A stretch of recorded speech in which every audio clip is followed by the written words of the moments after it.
Welcome here to Wake Up Call with Dan Tortora on wakeupcalldt.com, your one-stop sports shop, and on mixlr.com/wakeupcalldt. Hope you're all enjoying your morning here on a Wednesday. We're here on Wake Up Call with Dan Tortora on Wednesday, June 5th. I can't believe it's June already, but this is where we sit at, folks. It is officially June, and we're a couple shows into June already, believe it or not. So happy June. Hope you're all doing well. Hope you're taking the time to do some nice things for yourself and for some loved ones and whatnot. A couple prayers this morning I want to throw up for a friend's mother that's going through cancer, as well as a father that we hope stays out of the cancer realm from here on out, and then a fourth grader who's actually going through it. Really, anybody that's going through cancer, it's a very sad and just, it's tragic. And, I feel like the older I get, the more people you find out have it, and the more people that you know, obviously, and it's just sad, I want to bring an end to cancer. I want to see an end to cancer. I really honestly do.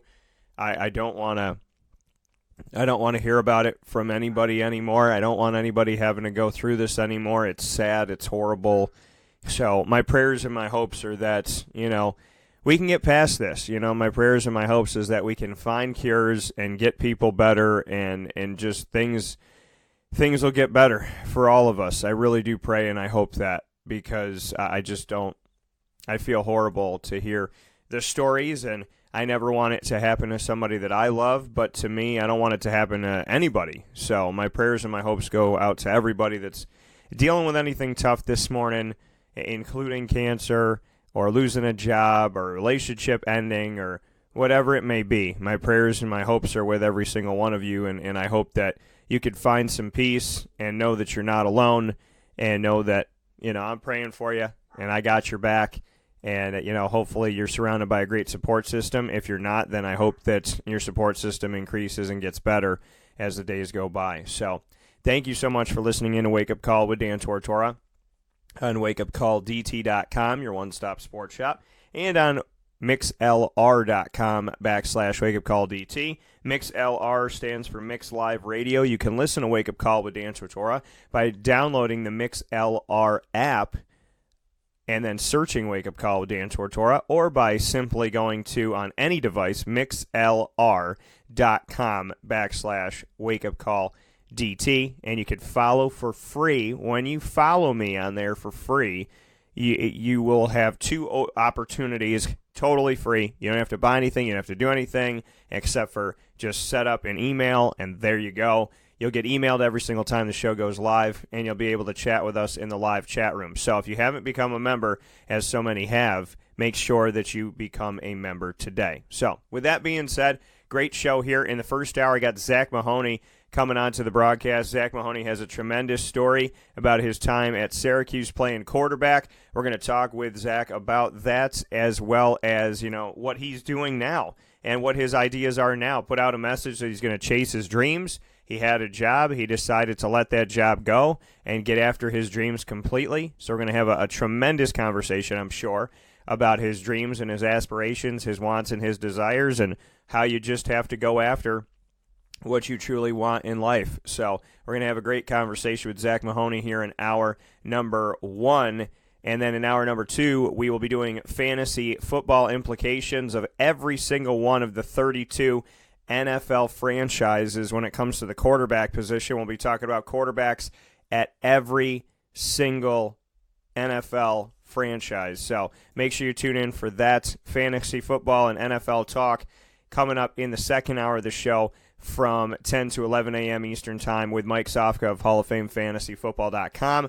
Mike and I are going to be on live audio right here on mixlr.com/wakeupcalldt, and on live video on Facebook Live, facebook.com/livenowdt. So make sure that you're checking us out on Facebook as well. So plenty of football coming up for you today. It's going to start with Zack Mahoney in hour number 1, and in hour number 2, we will jump into the NFL and every single quarterback situation around the country, and what does that have for fantasy implications as you get ready for fantasy football. So all that's coming up right after this fast break. You're listening to Wake Up Call with Dan Tortora, live from the Charney's Men's Clothing Studios on 3150 Erie Boulevard East in Syracuse, New York.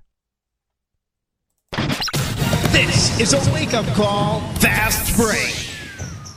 Carvel DeWitt, it's what happy tastes like. Do you know why? Because we make ice cream. Creamy, rich, flavorful ice cream. Not yogurt or iced milk like some of our competitors. Ice cream. Fresh, by hand, daily. For the calorie conscious, we have something new for you. Our new Carvelite. Same great flavor, creaminess, and texture of our regular ice cream with only 35 calories an ounce. So whether you want an ice cream cake, flying saucer, dasher, carvalanche, hard or soft ice cream, we will satisfy your craving with our fresh, handmade regular or new Carvelite ice cream. Carvel DeWitt. It's what happy tastes like. The thrill of gaming, adventure, and achievement collide at the Museum of Intrigue, located on the 3rd floor in Destiny, USA in Syracuse, New York. Open 7 days a week, the Museum of Intrigue offers over 25 untold stories and is ever growing and changing. For more information, call 855-653-7227 or reserve your story today at museumofintrigue.com. Spark your curiosity at the Museum of Intrigue, where you will never have the same experience twice.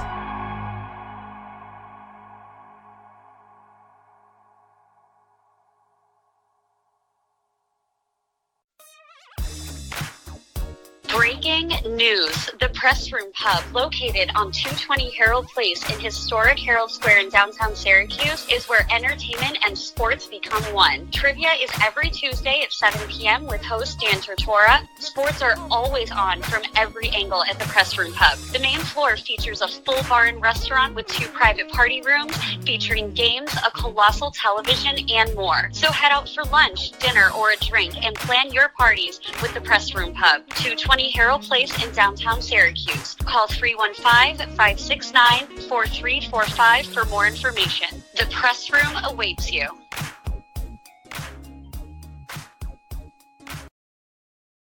Welcome back here to Wake Up Call with Dan Tortora on wakeupcalldt.com, your one-stop sports shop, and on mixlr.com/wakeupcalldt. It's always an honor and a privilege to be hanging out with you every Monday through Friday from 9 a.m. to 11 a.m.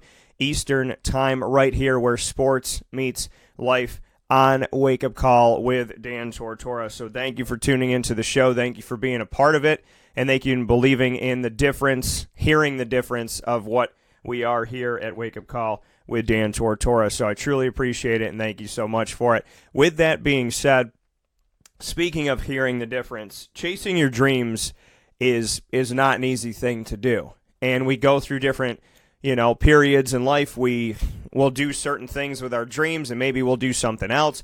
Then maybe we'll do them both. I mean, kind of to make an example, when I started out coming out of college, I wanted to broadcast. I wanted to be on TV or the radio, and I started working at a restaurant because, I was trying to get a job, and in the meantime, I worked at a restaurant for a few months, and then when I got the job, they said, hey, you're not going to get the show right away. You got to do this. You got to be an account executive. You got to sell this stuff. This has got to be your main gig. Then we'll think about it. Then I had to push them. Then I had to tell them that they had to keep their word. Then eventually I got on the air, but I still had to do all the other stuff. And so to get to where I am today, it wasn't an easy road, and it's not an easy road to stay with your dreams, because you're constantly every day, fighting for what you want and what you desire. And you're fighting to, prove yourself to yourself, not to anybody else. And I think that's important to know.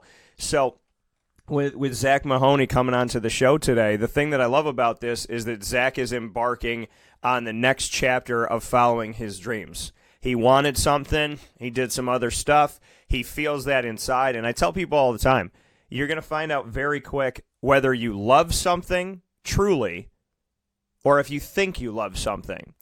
And there is a difference to that, because when you get knocked on your butt, you either love it, you get right back up, or it stays with you, or you think you love it, and then you're like, you know what?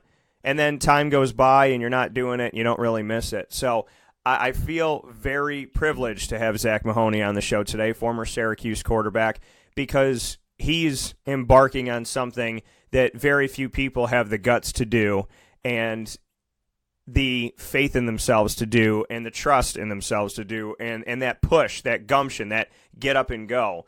So whatever happens from here, I'm just proud that he's chasing his dreams. And with that being said, we bring him on to the broadcast. Zach, how are we doing today?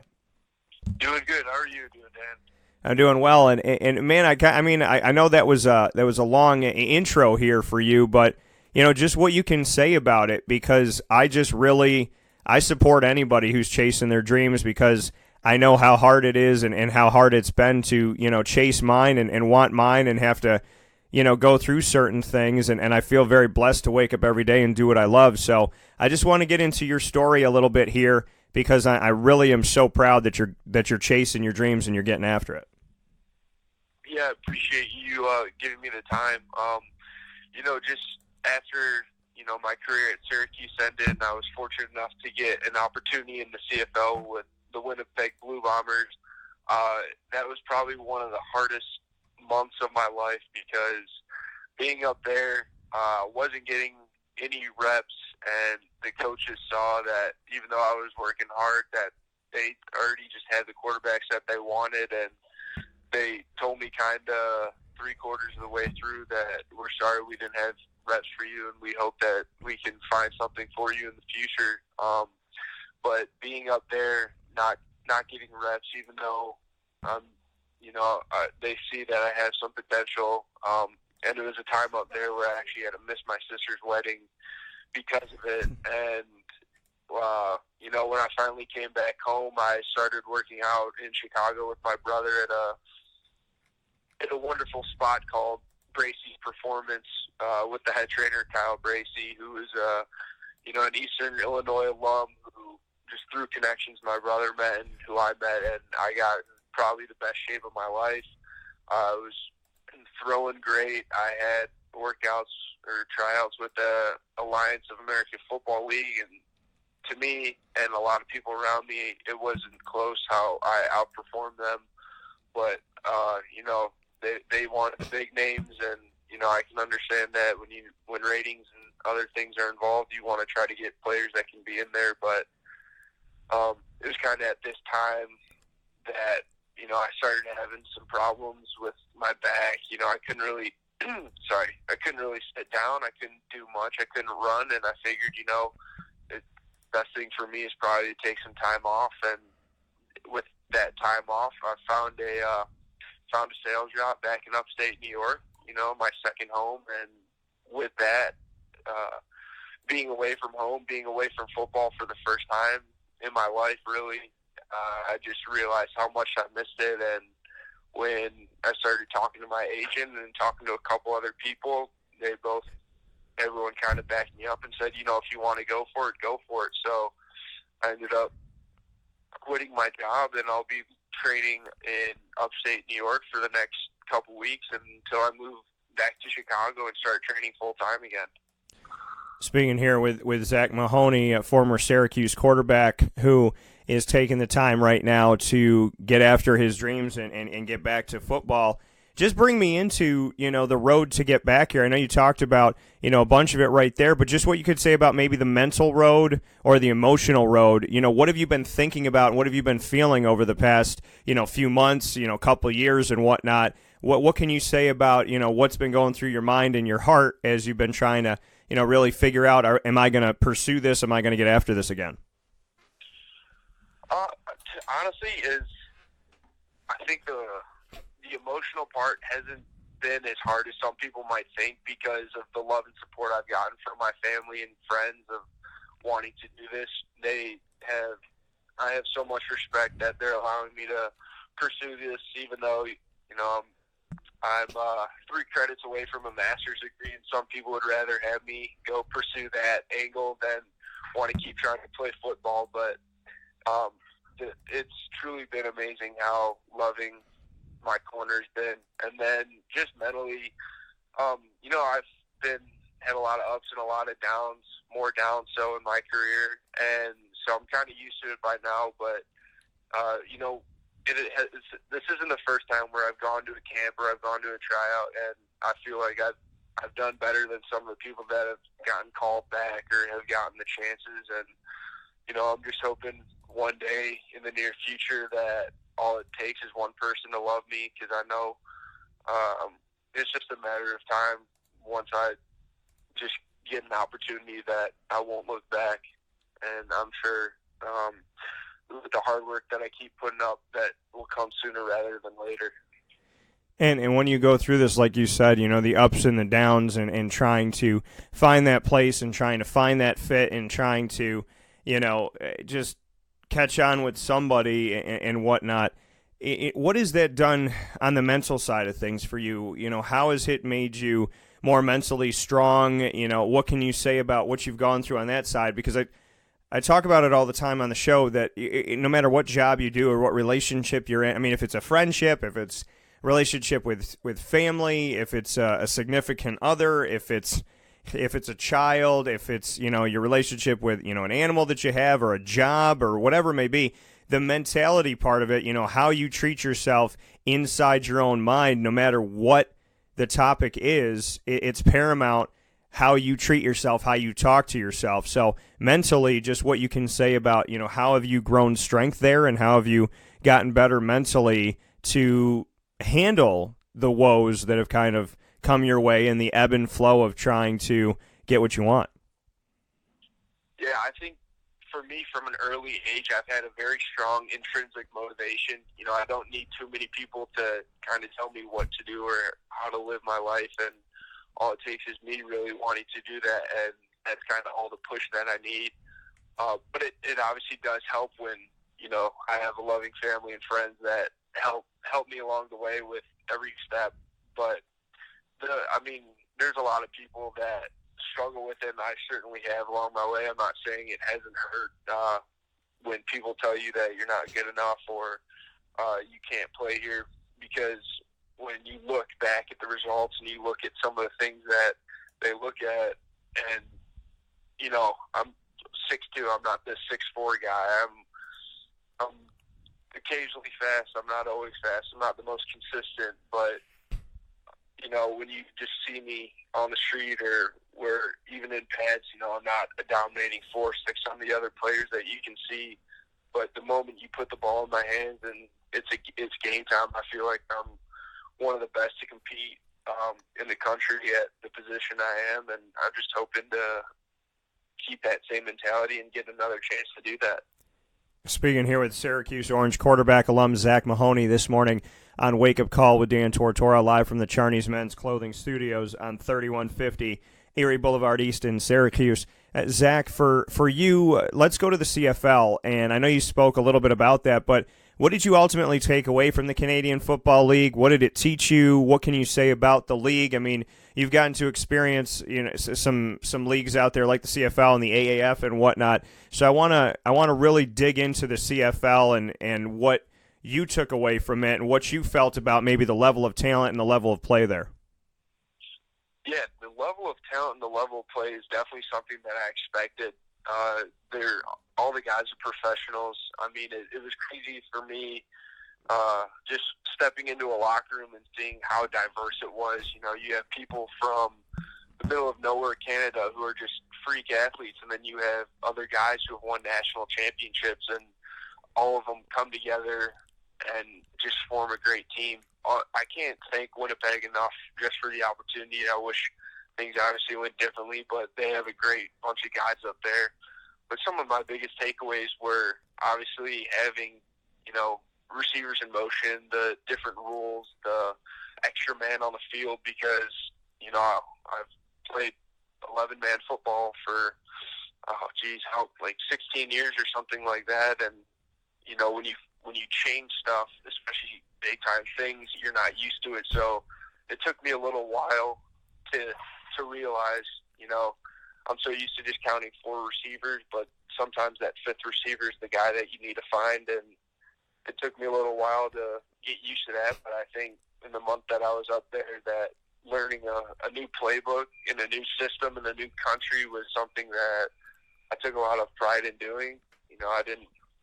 If I wasn't at the facilities doing stuff, I was at my college dorm apartment that they had us in, and I was just trying to do my best to find the time to learn all the new plays and all the new systems, and just, like I kept saying, just learn. I mean, that's the biggest thing that I've done was you kind of learn how to take care of your body, you learn how to study better, you learn how to go about your life as a professional each and every day, and I was very thankful to be a part of that with the group of guys that we had there. And so, to go from there in the CFL and to, have the opportunity to work out with the AAF, the Alliance for American Football, that obviously, wasn't maybe, you got to cross all your T's and dot all your I's, and it looked good and it felt good, but, obviously some issues arose and whatnot. What did you take away from the AAF and, the level of talent there and your experience there in that sense? Well, I can only speak to the one tryout that I had, and that was just that a lot of guys came from bigger schools, had more successful college careers, and may have played in different league longer than I had. But like I said, when I was out there throwing and I was doing the drill works, it didn't seem like there would be a drop off from one guy to the next. And the only thing that really stood out to me was how long you played professionally or what school did you go to. And unfortunately, being at a school that went 4-8 the 3 years that I was there, and then not having too much more experience after that, really proved to be my biggest burden. And, I'm just hoping one day that someone's going to overlook the fact that, the college didn't go the way I wanted to or the way any of my teammates wanted to go. But at the end of the day, I've only played quarterback for really 6 years now, and I've had limited training in it for maybe half a year from one coach, and I'm just hoping that I can get back to finding the right quarterback coach to help me out, to get me to where I need to be, and hopefully that will give me an opportunity to be in front of the people that can give me another chance to play professionally. And to have this opportunity, to play professionally and to chase your dreams, your road, speaking here with Syracuse Orange quarterback alum Zack Mahoney, your road was not the typical road. It was the atypical road to have to go the route that you went. And if you would oblige me, Zach, when I had written the story from fifth to first, the Zack Mahoney story back in 2015, I kind of want to share that with everybody now because it chronicles kind of what you've been through, and I want to talk with you about that following it. And really, so this is the story. High school student athletes work toward opportunities in college, opportunities that thousands and thousands of fellow student athletes are working toward as well. But there's a finite amount of spots, as sometimes the leap from high school to NCAA Division I FBS level football does not always happen for all, at least not right away. Some choose the junior college JUCO route, spending 1 or 2 years above the high school level, gaining more experience in the hopes of also gaining looks from FBS college programs from around the country. That was the avenue that Zack Mahoney chose, attending the College of DuPage in Glen Ellen, Illinois, after playing at Lyons Township High School in Illinois. In his first season for junior college, Mahoney threw for 1,943 yards with 18 touchdowns to 10 interceptions. Following that season, Syracuse offensive coordinator and quarterbacks coach, former one, Tim Lester, offered Mahoney an opportunity to become a preferred walk-on for the Orange, an offer Mahoney accepted with a year left of JUCO football, entering Syracuse with 3 years of eligibility. With returning starter Terrell Hunt back along with redshirt sophomore Austin Wilson and sophomore A.J. Long, both of whom had experience under center for the Orange in 2014, Mahoney entered into a crowded competition, which only became more of a challenge with true freshman Eric Dungy landing in Syracuse as well. Mahoney began 2015 at Syracuse behind them all as the fifth string and final option at quarterback for the Orange. But when Dungy went down at home against Central Michigan, Mahoney entered onto the field, splitting time with Austin Wilson. Then in the following game, a home matchup with a top 10 ranked team in the LSU Tigers, fifth string became first string as Mahoney was tabbed by Lester and Schaefer to be the starting quarterback for the Orange. In his first ever start at the FBS level, Mahoney completed 16 of his passes, while his other 22 attempts fell incomplete. But more importantly, Mahoney threw 3 touchdowns to 1 interception against an SEC defense attached to a team regarded as, at the time, as a top 10 program. Mahoney also displayed his ability to not only run the football, but run it successfully, 40 yards on 7 keepers, 5.7 yards per carry against LSU. He led the Orange on scoring drives that resulted in it being a 1-touchdown game on 2 separate occasions in the second half. 1 a touchdown pass play to junior wide receiver Brisley Esteem in the third quarter, and the second a pass play to junior wide receiver Ben Lewis in the fourth. In a game when Syracuse was undoubtedly regarded as the underdog, Mahoney got Syracuse within 10 of LSU before time expired. He would follow his first ever start about with the SEC, with his second start coming against the top-ranked team in the nation at the time of play, the Clemson Tigers. Despite only gaining 80 yards for the offense through the air on 8 total completions over 4 quarters, he moved the offense ahead once again, showing for a second time his ability to be a dual-threat quarterback for the Orange, 76 yards on 10 keepers, going from 5.7 yards per carry to 7.6 against the number 1 team. Even more impressive were the 2 touchdowns scored by Mahoney on the ground, which showcased his vision, quick decision-making, and speed in the option offense run by Leicester.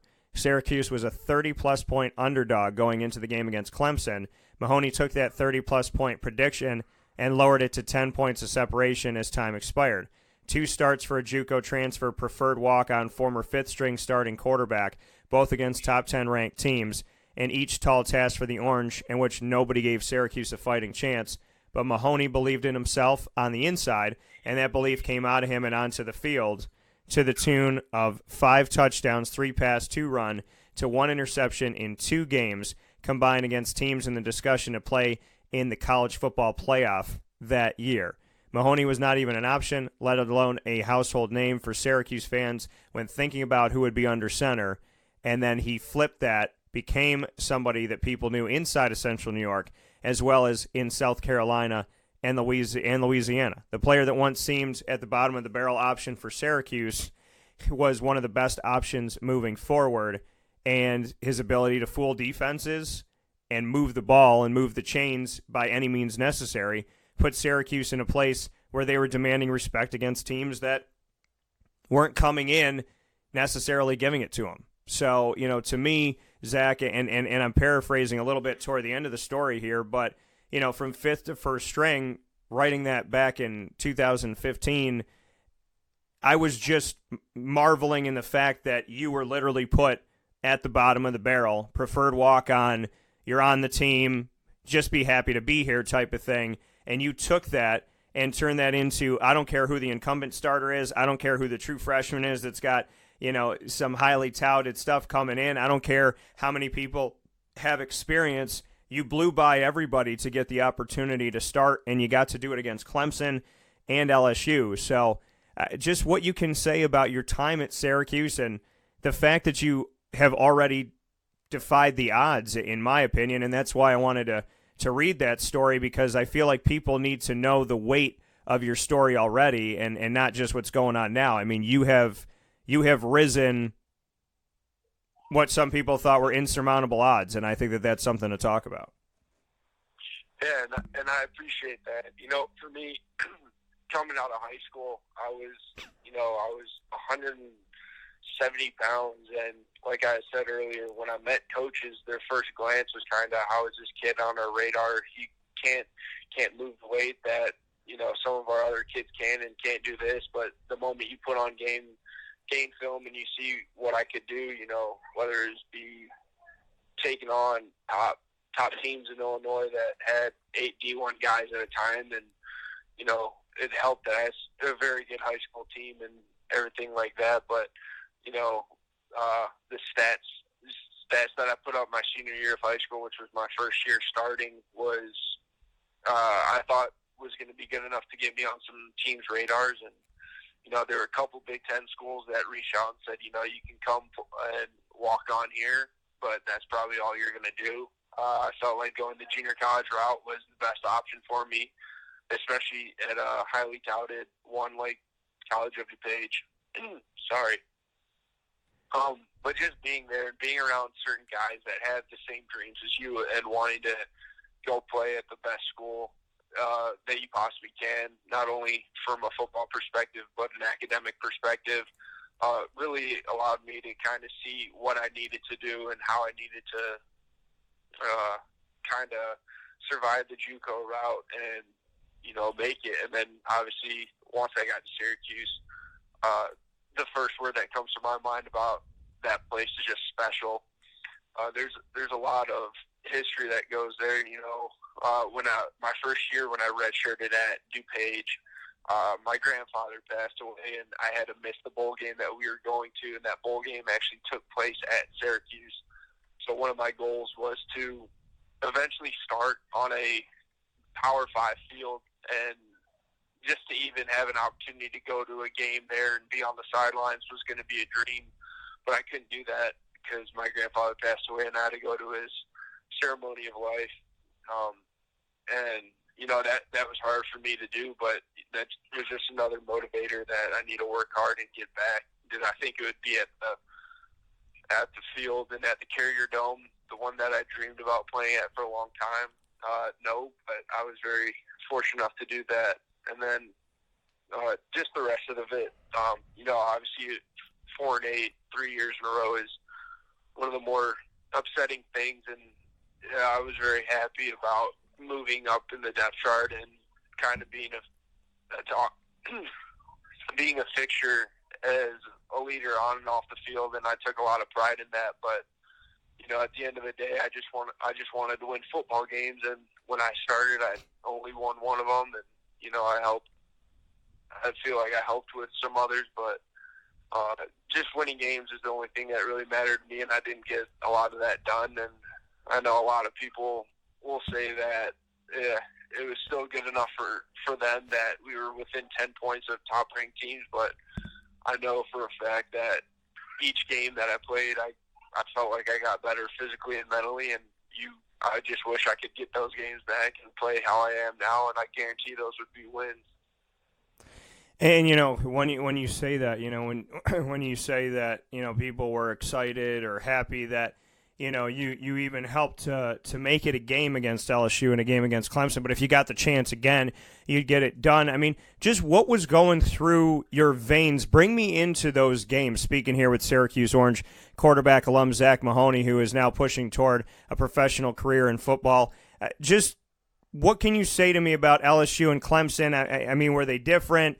Were they the same in the sense of what you were feeling inside? But I want you to bring me on the field, because so many of us watch the game, but we're not inside of your head. We're not inside of your heart. We're not feeling what you're feeling and seeing what you're seeing. So what can you tell me about not only rising from fifth to first string and becoming a starter, but knowing that it was against these two top 10 teams and the reigning national champ? I mean, you got the number 1 team in the nation. You got the top 10 team in the nation in LSU. Bring me on the field and tell me what's going on in the world of Zack Mahoney in these two games. Well, starting out against LSU, I was definitely pretty nervous. Unfortunately, I wish I could have had those first halves over, because we played extremely well in the second half, and it obviously showed on the scoreboard. But, coming out, there were a couple nerves that I had to shake off, but once I eventually did shake off, a lot of things slowed down for me, and I was able to kind of just play the game that the coaches wanted me to play. And it was just against those two teams, as being my first 2 starts, it was a very fun opportunity. It took a lot away from it, being able to talk to those players and just have even just a quick conversation with some of the guys about what they did to prepare for us, what it takes to be that good of a team, what kind of they did on a daily basis. And when you have All-Americans like Ben Boulware come up to you and say there's nothing we could have done to prepare for what you guys did, is kind of a humbling experience for the coaches, but even as the players to help put on the show. It lifted the spirits even in some of those defeats, that there was something there. We just needed to dig down a little bit more and try to find it. And when you go back, like you said, you go back to those games in Syracuse, you and the guys played so well in the second half against LSU, in the second half against Clemson. Where was, I know you said you had to shake off some nerves, but where was the disconnect? Was that just a team that in general, in your opinion, had to kind of get going, maybe get punched in the mouth, a team that was a late bloomer in games, so to speak? I mean, would you say that was Syracuse that season, that you were, you were trying to get there and it was hard to get there, but in the second half something just clicked more, whether it be the nerves or, feeling like you got to play down to bounce back up? I mean, what was it about this team that you could surge late but had trouble kind of getting going early? I'm not really sure there's a right answer for that. Throughout the first two seasons that I was there, we played at least one good half of football, if not three quarters in games. It was, for some reason, we just couldn't find a way to put together four good quarters and come out with some of the victories that we could have. We started doing that in the third year I was there, and that's how you see some of the games that we were losing by 20 are now just a one-score game. And eventually last year, that's why they got a 10-win season. They started putting those together, and it was unfortunate that it took so long, but I'm very happy for them, and I just hope that, it keeps building. But, I'm not sure there's really an answer for it. We just weren't all clicking. Obviously I had a lot to do as a leader on the offense. If I wasn't playing the best that I could, the rest of the offense wouldn't be able to. And, that just means that I need to keep practicing and keep getting better and just keep being as consistent as possible. But you did what you did, and you got out there and you made it a game. And, you had a never say die approach. You kept coming back. You kept fighting. You kept pushing. Tell me where that comes from. Growing up, where did you get that, that push, that fire, that desire? I mean, to go from, some people in fifth string, they're never going to see first. Maybe they'll see third, maybe they'll see second, but they're not going to jump, as high as you jump to get to where you are. So that takes something. Being against LSU, being against Clemson, that takes something special. I mean, there's something inside of you. There's a fire inside of you, a desire to get it done, a desire to showcase your talents. As much as you said you had to shake off some nerves, there's a fearlessness to how you attack life, Zach, that I think teams should know that are, in these professional leagues, the NFL and the CFL and the XFL and so on and so forth, these teams that are around our country and outside of the country. So where does that come from? Where does the fire come from inside of you? Probably just being a little brother. I had an older sister who liked to pick on me occasionally, and I had an older brother that, I've battled in sports for the past 20 years, and being around both of them, seeing how competitive both of them were, is something that really pushed me a lot as a kid. The one thing that I always wanted to do is just win. Little League checkers, whoever gets the remote first, I just wanted to win whatever I did, and they were the ones that really pushed me to show that on a daily basis. And I think, having all that stuff come off the field allowed me to do some of the stuff on the field. There's one particular moment, especially when it's about comebacks, that has stuck with me through my life. Was my was playoffs, actually. My junior year, it was my first full start. My first start my junior year was end of the regular season, but I split time with the quarterback, and then my first start was the first playoff game, and we were down 34-10 at halftime, and they probably had 300 yards rushing against us, and it was unfortunately a game that we dedicated to a girl in our town who was unfortunately murdered by just a horrible man. And kind of going in at halftime, there were a lot of faces that were down. A lot of people had her on their mind, and a lot of people were just distracted. But we came together, and we ended up coming back from a 24-point deficit and ended up beating that team and making it to the quarterfinals, which is pretty big time for 8A Illinois football. Unfortunately, lost the state champs, but it was still one of those moments that, you know, as a leader, you learn from that, and when you do it once, I feel like you can do it again, and then hopefully you can just do it on a consistent basis where it's just second nature to you. And there's a lot of things that have happened in my past that I feel have been very good for me on and off the field when it comes to taking pride in what I'm doing and never giving up. And when you go through that, when you go through these moments where you desire something and you want something and you're fighting for something, and it doesn't always shake out the way that you want it to shake out, I mean, that's life. You know, that's really what life is. You know, it doesn't always go our way. It doesn't always make sense. It doesn't always make us, you know, feel great. But there's a reason and there's a purpose to why we go through what we go through. So what has adversity taught you? What is adversity done for you as a human being on and off the field? I'm sure it teaches everybody a lot of things. Everyone has their own different adversity that they go through in their life.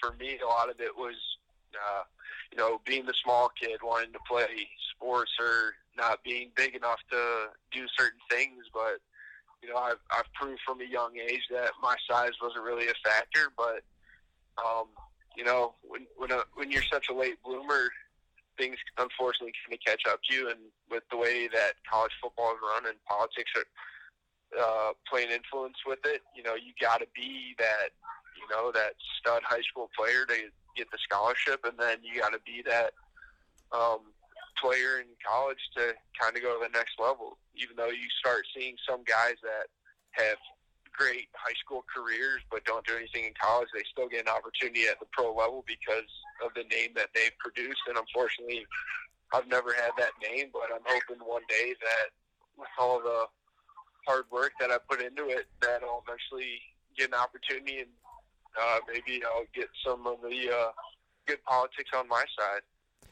And like you said, you know, there's a politics side of things, and unfortunately, you know, that political side of things can you know, throw a monkey wrench in some things, and unfortunately, you know, can affect some things. And you know, I think in recruiting too, you know, I've talked about it on the show before, is that, you know, with recruiting, we don't always get to see the best of the best, you know, as far as, you know, where somebody is regarded in stars and whatnot, because the recruiting, and that's why you'll never see, I tell people all the time, you're never going to see the star system the way that you know it. You're never going to see that on my website, because there's athletes that don't have money or don't have the ability to travel, they can't get out to places, and if they don't get seen, you know, the best tight end in the country could be somebody from North Dakota who doesn't have a lot of money, who doesn't have a lot of family support, who can't get out to a lot of places, whose college never wins a lot, or whose high school never wins a lot of games.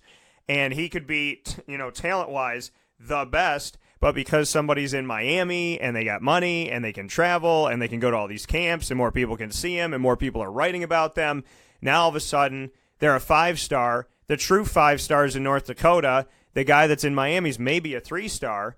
And, you know, that to me, that the fact that this system is flawed, you know, the system does not really showcase the best of the best. It showcases the hype, and it showcases, you know, who people want to talk about the most and who people see the most. And if you know, it's the same case of when people didn't watch Syracuse and they thought, oh, well, Dino Babers isn't doing anything in Syracuse. They weren't paying attention and they weren't watching. So, you know, to me, I feel like, you know, you're absolutely right, and you're onto something, and kind of going off of that, that's you could be a really talented player who's on a bad team, or who, you know, doesn't have the money to back it, or can't travel, or doesn't have the support and whatnot, or you could be on a team at Syracuse where, you know, people aren't running off to look at the film because of the fact that Syracuse struggled so much. So, you know, you're fighting all of these pieces when really it should just be about your talent and your character and your leadership and what you can do. So if I'm an NFL team, a CFL team, an XFL team, whatever, right now, and you're sitting in my office, Zach, and I say to you, what's different? Why should I put you on my team? Why should I give you an opportunity? I got everybody banging on my door to take one of these spots. Why should I give it to you? What would you say to me? Man, I'll play for free at this point. I truly just, all the things that I've missed in life, I mentioned I've missed my sister's wedding because of football. I've, certain friends getting together, big events such like that. I just want to play. There's nothing more in life I'd rather do right now than be on a field with some great guys, just winning.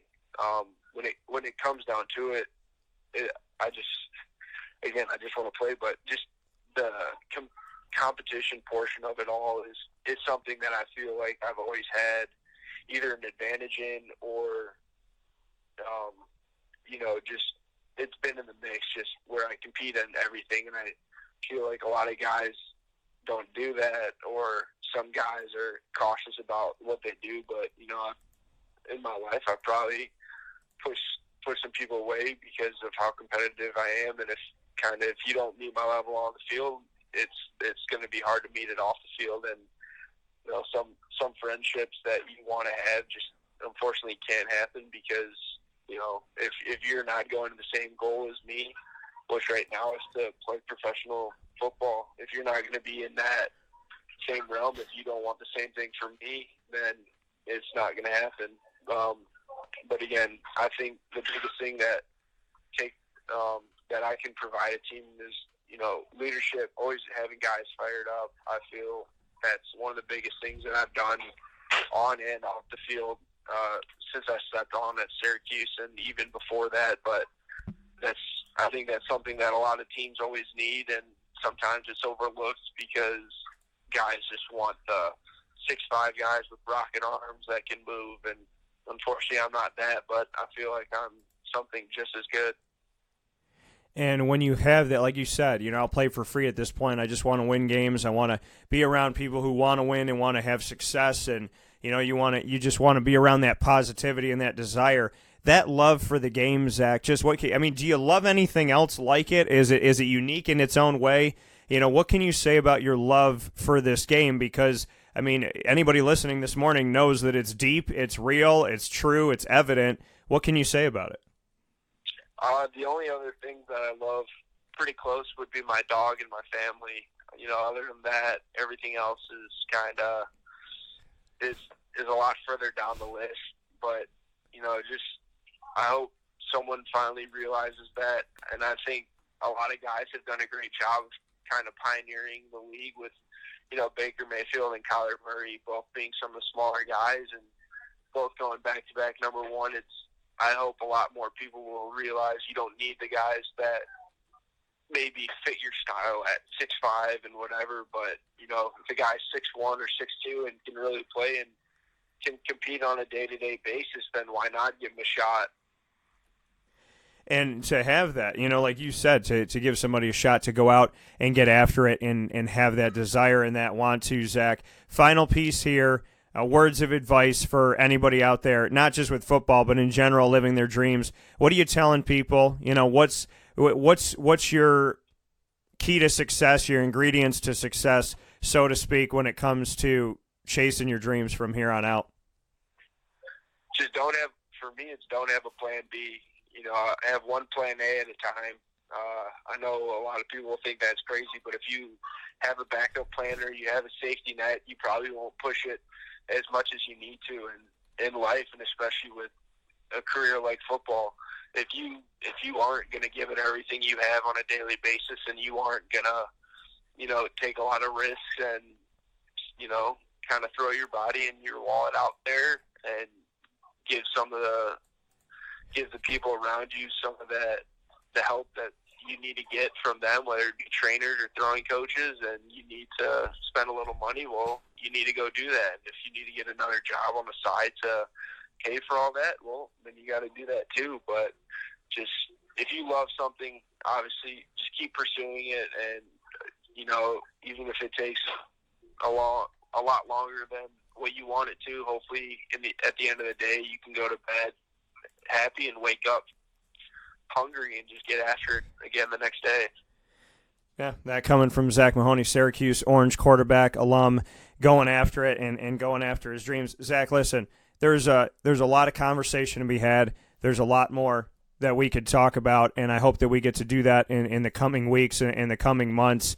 I'm proud of you. I'm happy for you that you're chasing your dreams and you're getting after it. I think it's a great thing. I think it is a great message. It's a great desire. I love that. Have one plan A at a time. So, I respect you, but really, I want nothing but the best for you. I want success to come your way. I'm happy you got a good support system around you. And like I told you when we started it off, I'm in your corner. I'm here for you, man. And you are a walking sign of determination and perseverance and desire and want to and truly loving something. You have inspired me, and I'm sure you've inspired other people. And I know you inspire yourself, but I want nothing more. We talk about Dwayne Haskins and Johnny Manziel and who's going to fit here and what about Rosen and what about Kyler Murray. I want to see Zack Mahoney do his thing. So the day that you get that, the day you get signed, the day that it happens, you got to tell me where it is and when it is. And I got to, listen, I'm going to tell you this right now. You get that job, you get that opportunity, I will go where I need to go watch that game. You have that from me 100%. I appreciate that very much, Dan. You're one of the good ones, and it's hard to find some of them in the media world, but I truly appreciate you.